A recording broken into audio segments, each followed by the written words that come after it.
Thank you for being here. Today, I want to talk about something we all face at some point: boundaries. Boundaries are the invisible lines that protect our peace, dignity, and self respect. But too often, we let certain behaviors slide, thinking we're being polite, forgiving, or understanding. But here's the truth: respect is non negotiable. Your well being is non negotiable. And there are certain behaviors that, no matter who it's coming from, family, friends, bosses, or partners, should never be tolerated. Tolerating toxic behavior doesn't make you kind or strong. It slowly chips away at your confidence and self-worth. So today, let's walk through 10 behaviors you should never tolerate from anyone because you deserve better. Disrespect is one of the most dangerous and often underestimated behaviors you should never tolerate from anyone. It can show up in both subtle and overt ways, and the damage it does to your self-esteem, confidence, and mental well-being can be long-lasting. Disrespect doesn't always announce itself loudly. Sometimes it's a quiet undermining that chips away at your sense of worth over time.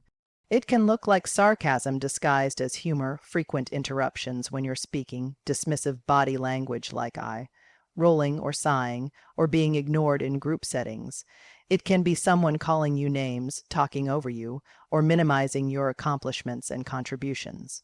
In romantic relationships, it may show up as a partner who mocks your ideas, brushes off your emotions, or makes you feel small just to elevate themselves.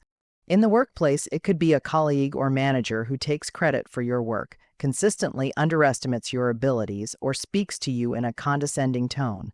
The problem with disrespect is that when it's tolerated, it often escalates. What starts as a few careless comments can grow into habitual put-downs. Over time, this behavior trains the other person to believe that it's acceptable to treat you that way. And worse, it may start to make you believe it too.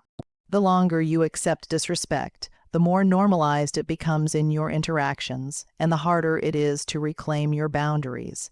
Another major concern is that disrespect can condition you into silence. You might begin to second-guess yourself, shrink in conversations, or hesitate to assert your needs. You might avoid confrontation out of fear of being labeled too sensitive or difficult. But disrespect is not about sensitivity, it's about basic human dignity. You do not owe anyone tolerance for behavior that makes you feel inferior or invisible. Some people excuse disrespect under the guise of brutal honesty or just being real. But there's a vast difference between being honest and being hurtful. Respectful communication means delivering truths with empathy, not with cruelty. It's possible to disagree without being demeaning. It's possible to correct someone without belittling them. If someone consistently chooses to use their words or actions to diminish you, they're showing you how little they value your presence, and that's not something you should ever excuse or explain away. At its core, disrespect signals a lack of regard for your feelings, your time, your opinions, and your boundaries. And if someone cannot offer you even the most basic level of respect, then they do not deserve access to your energy, your trust, or your space. Lying and manipulation are toxic behaviors that slowly erode the foundation of any relationship, whether it's romantic, platonic, professional, or familial. When someone lies to you, they are making a conscious choice to withhold the truth, distort facts, or present a false reality. It's not just about the words they say, it's about the breach of trust that occurs every time they choose deception over honesty. Lies don't have to be grand or dramatic to be damaging. Even small lies, white lies, half-truths, lies by omission, can create an atmosphere of confusion and insecurity. You may start questioning your own memory or perception, wondering if you misunderstood something. The more it happens, the more your sense of stability and confidence in the relationship begins to unravel. It can be deeply destabilizing because trust is not just about believing what someone says, it's about feeling safe in their presence. Manipulation, on the other hand, is a step further than lying. It's the strategic use of lies, guilt, fear, or charm to influence your decisions or emotions. Manipulators are often skilled at making their actions seem harmless or even helpful. They might downplay serious issues, shift blame onto you, or twist facts to make themselves appear like the victim. Over time, manipulation can make you feel guilty for asserting your needs, confused about your instincts, and dependent on the manipulator's approval. One of the most insidious forms of manipulation is emotional blackmail, where someone uses your feelings, values, or past experiences against you. They might say things like, "If you really loved me, you'd do this," or "After everything I've done for you, this is how you repay me." This isn't love or loyalty, it's control. It's using your empathy against you. Then there's guilt, tripping, another manipulative tactic. Instead of having open conversations, manipulators use guilt as a weapon to bend your choices to their will. They frame their desires as your responsibilities, making you feel bad for saying no or setting boundaries. Chronic liars and manipulators often have a pattern. They don't just deceive once, they do it repeatedly, testing your reactions. Each time you forgive, ignore, or excuse the behavior, they learn what they can get away with. You may find yourself making excuses for them, telling yourself they didn't mean it, or they had a hard childhood, or they're just under pressure right now. But the truth is, lying and manipulation are choices, calculated, deliberate actions designed to deceive or control, and no amount of understanding or patience can justify a consistent pattern of dishonesty. Even worse, manipulators often isolate you from people who might expose their behavior. They create a narrative where you're the only one who truly gets them, or they might subtly plant doubts about your other relationships. This kind of manipulation is not only deceitful, it's dangerous. It places you in a psychological cage where their version of reality becomes the only one you're allowed to see. Being lied to or manipulated is not just frustrating, it's a violation. It tells you that the other person values their agenda more than your clarity, your comfort, and your right to the truth. And once trust is broken, it's incredibly difficult to rebuild. Lies unravel connection, and manipulation robs you of your ability to make clear, empowered decisions. Gaslighting is one of the most harmful psychological behaviors a person can experience, and it's something you should never tolerate from anyone, no matter who they are or how close they may be to you. At its core, gaslighting is a form of emotional manipulation that makes you doubt your own memory, perception, and sanity. It's not always loud or obvious. In fact, it's often subtle, layered, and deeply confusing. When someone gaslights you, they intentionally distort the truth or deny facts to make you feel uncertain or irrational. For example, they might do something hurtful, and when you bring it up, they respond with, "That never happened," or "You're imagining things." Over time, this repeated denial creates self-doubt. You may start questioning your recollection of events, wondering if you're overreacting, or even apologizing for things that weren't your fault in the first place.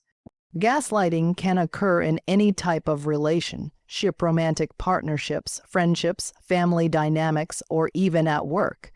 In a romantic context, a partner might dismiss your concerns as crazy or claim you're being too sensitive every time you express discomfort.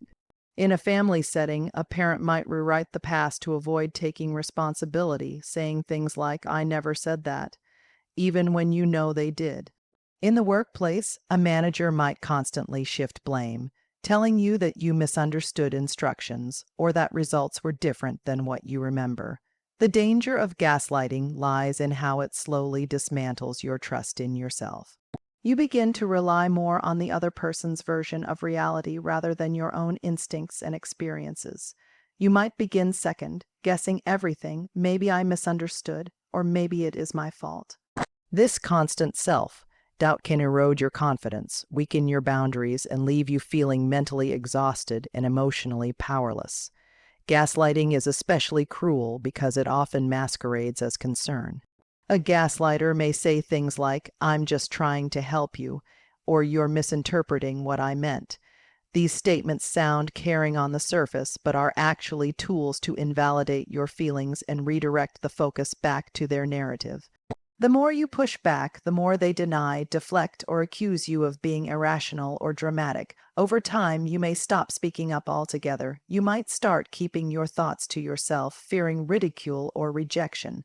This silence leads to emotional isolation, which is exactly what gaslighters want, to have full control over your sense of truth. They thrive on your confusion because it gives them power. Another troubling aspect of gaslighting is how it can be invisible to others.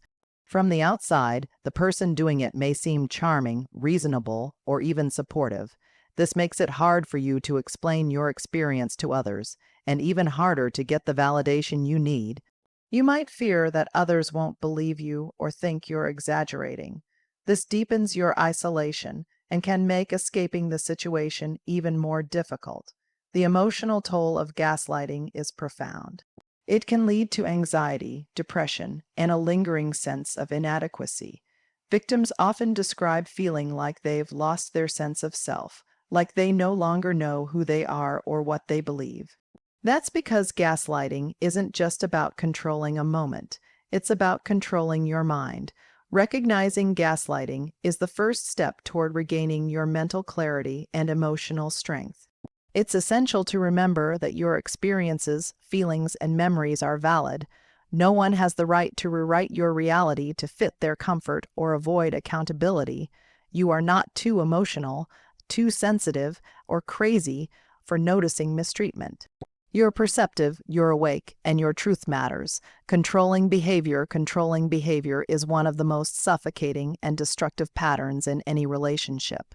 It often starts subtle and disguised as concern, protection, or affection, but over time it grows into an unhealthy need for dominance. When someone tries to control your choices, your voice, or your freedom, they are not caring for you, they are attempting to own you. And no one has the right to do that. Control can take many forms, and it's not always obvious at first. In romantic relationships, it might show up as someone insisting on knowing where you are at all times or demanding access to your phone, emails, or social media accounts under the pretense of trust. They might question the way you dress, who you hang out with, or how much time you spend with family and friends. They may even frame it as love, saying things like, "I'm just trying to protect you," or "I get jealous because I care so much." But love does not restrict, it respects. In friendships or family relationships, controlling behavior might come through guilt, tripping, passive-aggressive comments, or emotional manipulation. For instance, a friend might make you feel bad every time you cancel plans, even for valid reasons, or a parent might constantly remind you of everything they've done for you to influence your decisions.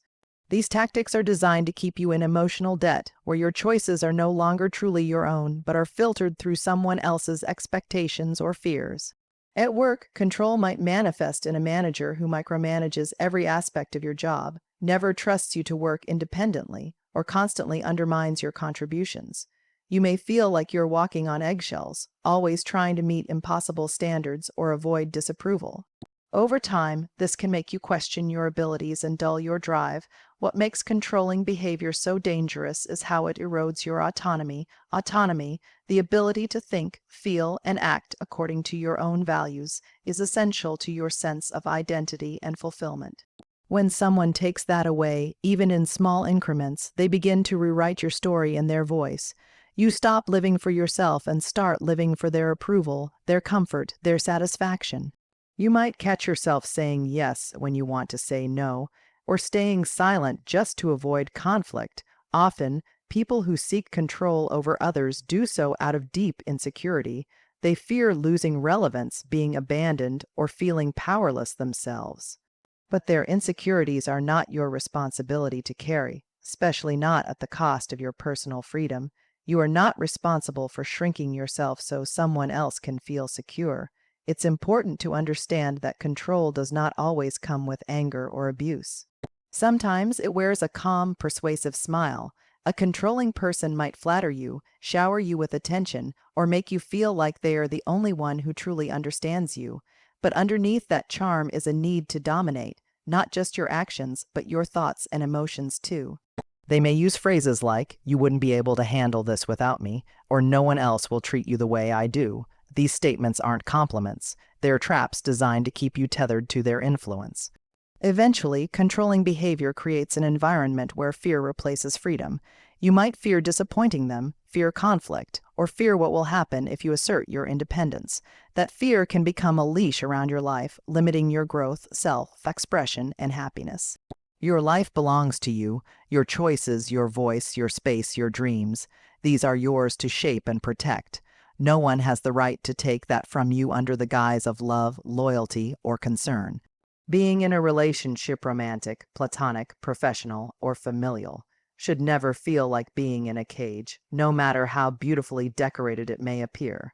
Lack of accountability. A lack of accountability is a clear sign of emotional immaturity and a behavior you should never tolerate from anyone. When someone refuses to take responsibility for their actions, words, or mistakes, they shift the burden of their behavior onto others, and that other often ends up being you. Over time, this dynamic becomes not only exhausting but deeply damaging, especially to your sense of justice, trust, and emotional balance. People who avoid accountability have a variety of tactics they use. They may blame others, make excuses, deflect with humor, or even play the victim when confronted. If you express hurt or frustration, they might say things like, "You're too sensitive," "You're overreacting," or "It wasn't that big of a deal." These responses are not just dismissive, they are manipulative. They invalidate your feelings and imply that the real problem isn't their actions, but your reaction to them. Some will go further, turning the situation around entirely. This is called reverse blame, and it's a tactic used to avoid discomfort by creating confusion. You bring up something that hurt you, and suddenly the conversation becomes about your supposed flaws, your tone, your timing, or your history. What started as an effort to communicate becomes a trial where you're the one on the defensive. This erases the original issue and forces you to either apologize or retreat just to restore peace. That's not resolution, it's control through chaos. In close relationships, a person who lacks accountability will often cycle through the same patterns. They hurt you, avoid or minimize responsibility, and then behave normally as if nothing happened. There may be no apology, no reflection, no change in behavior, just a reset, expecting you to move on and forgive and forget. This forces you to carry the emotional weight of their actions while they continue unbothered and unexamined. At work, lack of accountability can show up in co-workers who pass the blame, supervisors who throw their team under the bus, or team members who never own up to mistakes but take full credit for successes. These behaviors create toxic environments where trust, collaboration, and morale suffer. In the long run, it discourages others from speaking up or taking initiative for fear of being scapegoated. The emotional toll of constantly dealing with someone who won't be accountable can be enormous. You may find yourself feeling confused, drained, or resentful. You may start walking on eggshells, doing mental gymnastics to predict how they'll respond to feedback or conflict. You may start thinking it's easier to let things go than to bring them up, just to avoid the inevitable drama, gaslighting, or stonewalling that follows. What makes this behavior especially dangerous is its ability to stunt growth, not just theirs, but yours too. When someone refuses to acknowledge their mistakes, they close the door on learning, change, and mutual understanding. And when you stay in relationships where accountability is constantly absent, you may begin lowering your standards, normalizing dysfunction, and carrying emotional burdens that don't belong to you. True accountability involves more than just saying sorry. It means acknowledging what happened, recognizing how it affected others, expressing genuine remorse, and making an active effort not to repeat the behavior. It's not perfection that builds trust, it's responsibility. When people own their actions, it creates space for healing, connection, and mutual respect. But without accountability, even the best intentions lose meaning. Promises become hollow, apologies become repetitive, and trust slowly deteriorates. You find yourself stuck in cycles of hurt without closure, forgiveness without repair, and peace without honesty.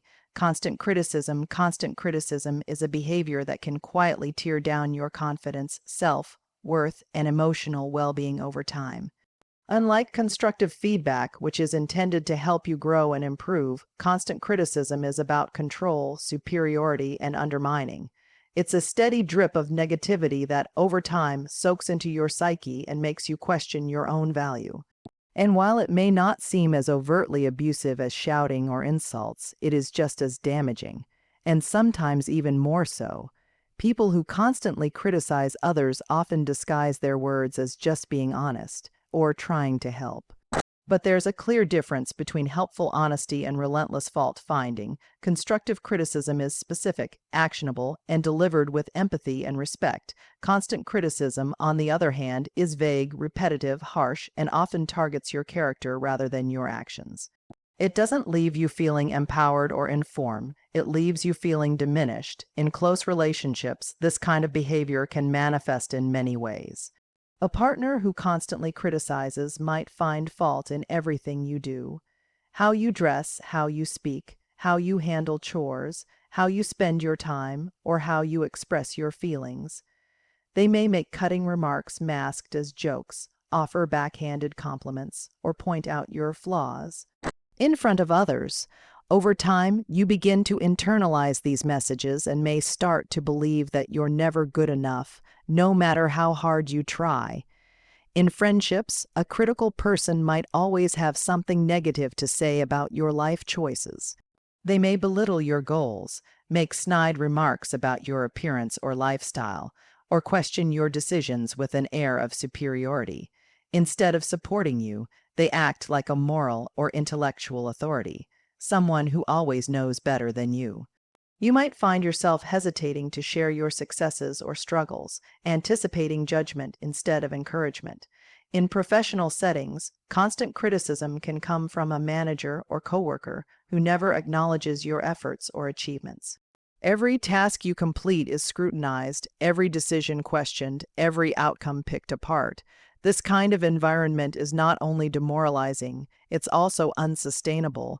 It stifles creativity, productivity, and morale, and it can lead to burnout and chronic stress. What makes constant criticism so harmful is its cumulative effect. One negative comment may not seem like a big deal, but when those comments are a daily occurrence, they begin to shape the way you see yourself. You may become overly self-critical, hyper-aware of your flaws, or hesitant to take risks or speak up. You may start to believe that you are inherently flawed, incapable, or inadequate. This erosion of self-esteem doesn't happen overnight. It's gradual, like water wearing down stone. And because the behavior can be subtle or passive-aggressive, you may not even realize it's happening until you're already deeply affected. You may even begin to defend the criticizer, rationalizing their words with thoughts like, "They just want what's best for me." Or maybe I do need to toughen up. But emotional health requires both accountability and compassion, not constant disapproval. It's also important to note that not all criticism is verbal. Tone of voice, facial expressions, and body language can all carry judgment. Eye rolls, sighs, disapproving looks. These can say just as much as words and sometimes hurt even more because they communicate silent rejection. You may begin to feel like you're always under surveillance, always being evaluated, never able to just be yourself without fear of judgment. When someone constantly criticizes you, it's rarely about you. It's about their own issues. Maybe they feel insecure, powerless, or jealous. Maybe they were raised in a hyper-critical environment and learned to relate through judgment rather than connection. But regardless of the reason, it's not your job to absorb their pain or let their unresolved issues become your emotional burden. You are not a project that needs constant fixing, nor a canvas for someone else's dissatisfaction. Disrespecting boundaries is one of the clearest and most harmful behaviors a person can display, and one you should never overlook or tolerate, no matter who it comes from. Boundaries are not walls meant to shut people out. They are lines drawn to protect your well-being, your energy, your values, and your sense of self. When someone refuses to honor those lines, they are not only disregarding your comfort, they are signaling that your needs, feelings, and autonomy are secondary to their desires. Boundaries can take many forms: emotional, physical, mental, digital, and even time-based. Emotional boundaries might involve not wanting to discuss certain topics or refusing to take on someone else's emotional baggage. Physical boundaries include your right to personal space and consent. Mental boundaries protect your thoughts, beliefs, and individuality. Digital boundaries might involve privacy around your phone, email, or social media. Time boundaries help you preserve your energy by managing your availability. All of these are valid, and when communicated clearly, they deserve to be respected. When someone repeatedly crosses or ignores your boundaries, it's not just a misunderstanding, it's a form of entitlement. It says, "My comfort is more important than your discomfort. My need to access you outweighs your need to protect yourself." Whether it's a partner reading your private messages without permission, a family member insisting on discussing topics you've asked them to avoid, or a friend who shows up uninvited and overstays their welcome, these behaviors all communicate the same message: your boundaries don't matter here. Often, boundary violations begin subtly. You might express a preference or limit, only to be met with guilt, teasing, or outright disregard. For instance, you may ask for space during a stressful time, and the other person responds by accusing you of being cold or distant. Or you may say you don't want to discuss a painful memory, and they continue bringing it up under the guise of helping you heal. These tactics aren't compassionate, they're coercive. They attempt to bend your will by manipulating your emotions. One of the most common ways people disrespect boundaries is by testing them. They might initially comply with your request, but then gradually push the line to see how far they can go. They probe to find the point at which you'll cave, hoping that repetition or persistence will wear you down. And too often it works, because many people are taught that setting boundaries is selfish, rude, or unkind. But in truth, it is one of the most respectful and necessary things you can do, not just for yourself, but for the health of any relationship. When boundaries are repeatedly crossed, it creates a deep sense of violation and instability. You may start to feel like you don't have control over your own life or body. You might grow anxious, hyper, vigilant, or resentful, constantly anticipating the next time your wishes will be ignored. Over time, this can lead to emotional exhaustion, burnout, and even trauma, especially if the violation involves more serious issues like physical touch, financial control, or emotional manipulation. People who refuse to respect boundaries often react negatively when they're enforced. They may become defensive, angry, or dismissive. They might accuse you of being unreasonable or dramatic. But it's important to remember that healthy people respect healthy boundaries. You should never feel guilty for asking for space, privacy, or consideration. These are not luxuries, they are necessities. In some cases, boundary violations can be chronic and deliberate. The person may know they're crossing a line and simply not care. They may even enjoy the feeling of power it gives them to invade your space or override your wishes. This is no longer just a difference in communication styles. It's a form of control and disrespect that cannot be ignored. Dishonesty in any form is a breach of trust, and trust is the foundation of every meaningful relationship. Whether it's a romantic partner, a friend, a family member, or a colleague, when someone lies to you, they are not just hiding information. They are undermining the connection and safety that should exist between two people. A single lie may seem small or insignificant, but the pattern of dishonesty chips away at reliability, respect, and emotional intimacy. Over time, it creates a relationship where you're never quite sure where you stand or what's real. Dishonesty takes many forms, some obvious, some insidiously subtle. There are blatant lies, outright falsehoods told to cover up actions, escape consequences, or manipulate outcomes. But there are also half-truths, deliberate omissions, and misleading statements meant to distort or obscure the truth without technically saying something untrue. Then there's the kind of dishonesty wrapped in white lies, supposedly told to protect your feelings, but often used as an excuse to avoid conflict or accountability. In close relationships, dishonesty can be especially painful because of the intimacy involved.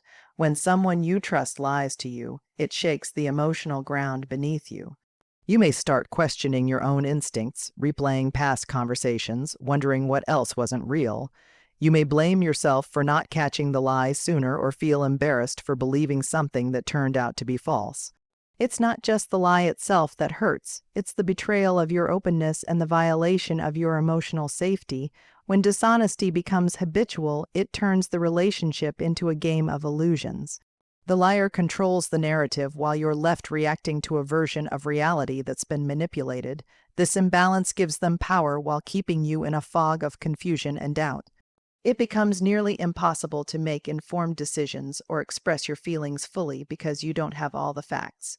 You're left constantly guessing, trying to fill in the blanks, sense the truth through tone or body language, or catch inconsistencies that reveal the whole picture.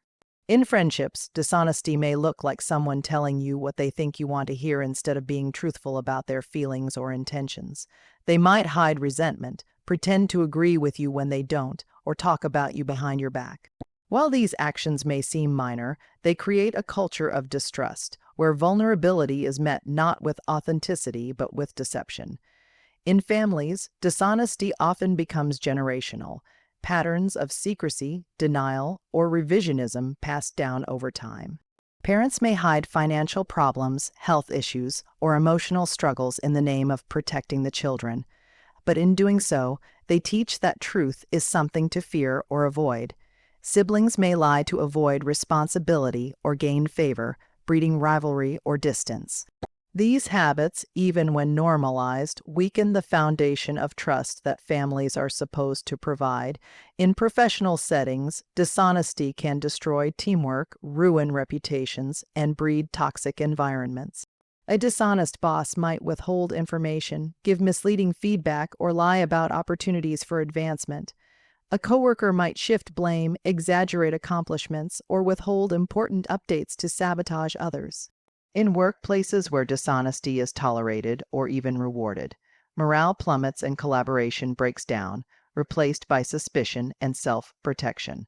What makes dishonesty particularly damaging is how it lingers. Even after the truth comes out, even after an apology or a reconciliation, the doubt remains. You start questioning whether this time is different. You wonder if the honesty is real or just temporary. You may find yourself overanalyzing, overthinking, or becoming hyper-vigilant, all in an effort to avoid being blindsided again.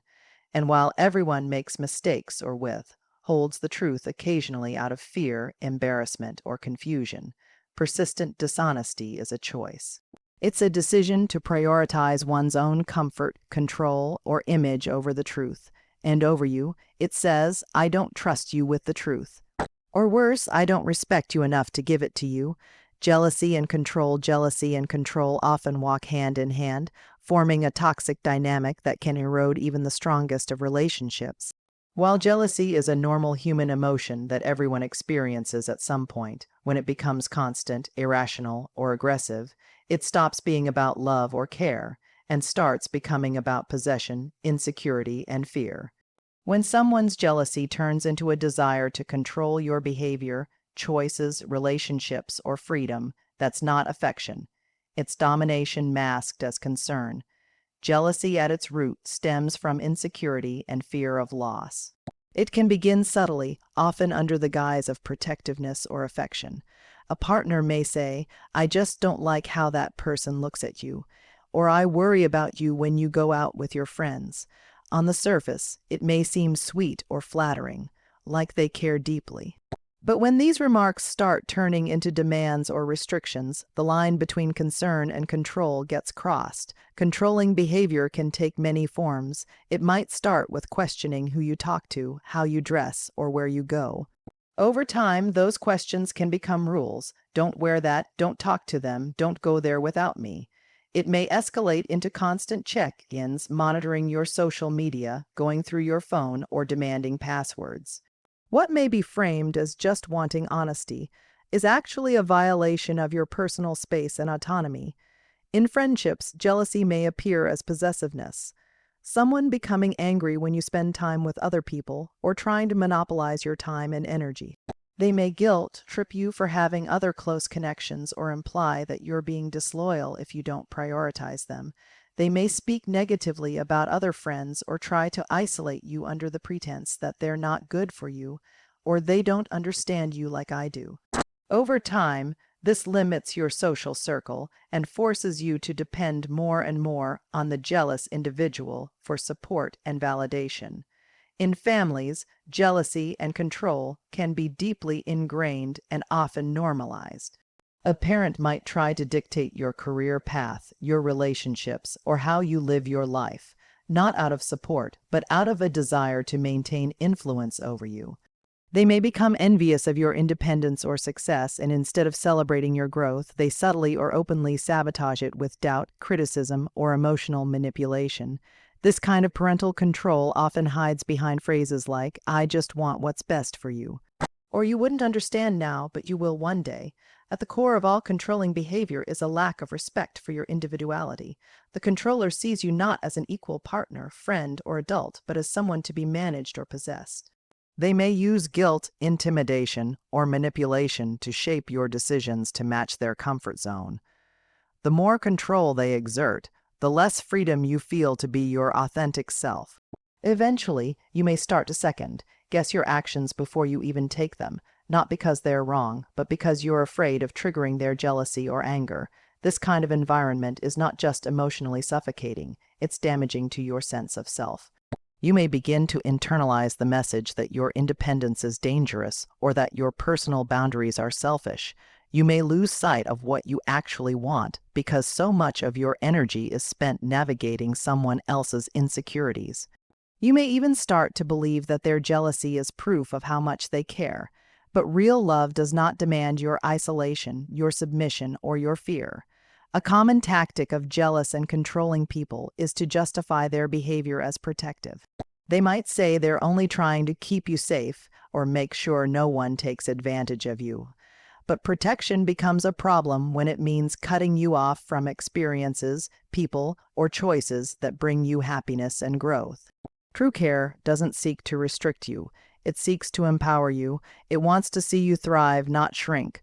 What makes jealousy and control particularly insidious is how they often escalate.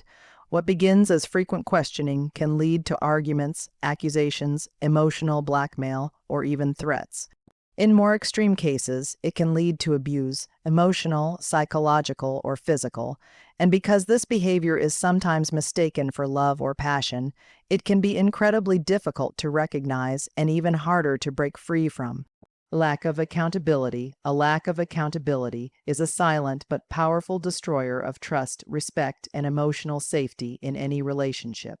When someone refuses to own their mistakes, avoids responsibility for their actions, or consistently blames others for their behavior, it signals a deeply troubling pattern, one that shifts all emotional weight and consequence onto those around them. Over time, this dynamic becomes not just frustrating, but toxic. It places you in the exhausting position of constantly managing problems that someone else refuses to acknowledge. Accountability is the willingness to say, "I was wrong. I made a mistake. I'll do better." It's not about being perfect. It's about being honest, self-aware, and emotionally mature. When someone lacks accountability, they often rewrite reality to make themselves look innocent or justified. They might deflect blame, make excuses, twist your words, or even accuse you of being too sensitive or overreacting to avoid facing the truth. In this way, the person not only evades responsibility, but also manipulates the narrative so you end up questioning yourself. This behavior can show up in many different forms. In a romantic relationship, it could look like a partner who continually hurts you, then dismisses your feelings by saying, "I didn't mean it like that," or "You always take things the wrong way." Instead of offering a sincere apology and making changes, they dodge accountability with defensiveness, sarcasm, or emotional withdrawal. They may promise to do better, but those promises remain empty because they've never truly owned the problem in the first place. In friendships, lack of accountability can manifest in people who constantly cancel plans, break commitments, or let you down, and then offer shallow excuses or expect immediate forgiveness. Over time, you start to feel like you can't rely on them, yet you're the one who feels guilty for being upset. They may accuse you of being dramatic or clingy rather than acknowledge the impact of their actions. Eventually, the friendship becomes one-sided, with you carrying the burden of holding it together. In family dynamics, this behavior can be particularly damaging and often lifelong. Parents who never acknowledge the emotional harm they caused during your upbringing, siblings who deny past bullying or manipulation, or relatives who make harsh comments and then laugh it off as just joking. All of these are examples of people refusing to take responsibility for how they affect Others, the result is often a web of unresolved tension, denial, and emotional distance that lingers for years. In the workplace, a coworker or manager who lacks accountability can create a culture of blame and defensiveness. Projects fail, mistakes are made, but no one steps up to say, "That was my fault." Instead, fingers are pointed, scapegoats are chosen, and those who are honest or self-reflective end up bearing the consequences. This kind of environment is demoralizing, inefficient, and toxic to team morale, as it punishes integrity and rewards evasion. What's especially frustrating about people who refuse to take accountability is that they often expect grace and forgiveness without offering the foundation those things require, a genuine acknowledgement of harm. They want to move on quickly, to forget about it, or not dwell on the past, while you're still carrying the emotional weight of an unresolved issue. In doing so, they invalidate your experience and silence your need for closure. Over time, this pattern leads to emotional exhaustion. You may feel like you're constantly walking on eggshells, trying to anticipate their next excuse or prevent the next issue before it starts. You might find yourself apologizing for things that aren't your fault just to keep the peace. You might even begin to internalize their blame, believing that you are the problem when, in reality, you're just caught in a loop of emotional avoidance they refuse to break. Even more dangerously, a lack of accountability often pairs with manipulation tactics like gaslighting, where the person denies reality to such a degree that you begin questioning your own memory or sanity. They may insist things didn't happen the way you remember, downplay your feelings, or shift the focus so cleverly that you end up apologizing for being hurt. These mental gymnastics serve one purpose: to protect their ego and avoid the discomfort of growth. People who habitually dodge accountability typically have deep, seated fears: fear of being seen as flawed, fear of losing control, fear of vulnerability. But no matter the root cause, the impact on those around them is real and lasting. You're left stuck in cycles of conflict without resolution, conversation without progress, and apologies without change. You can't build anything stable, be it trust, love, or partnership, on a foundation that constantly shifts to avoid truth.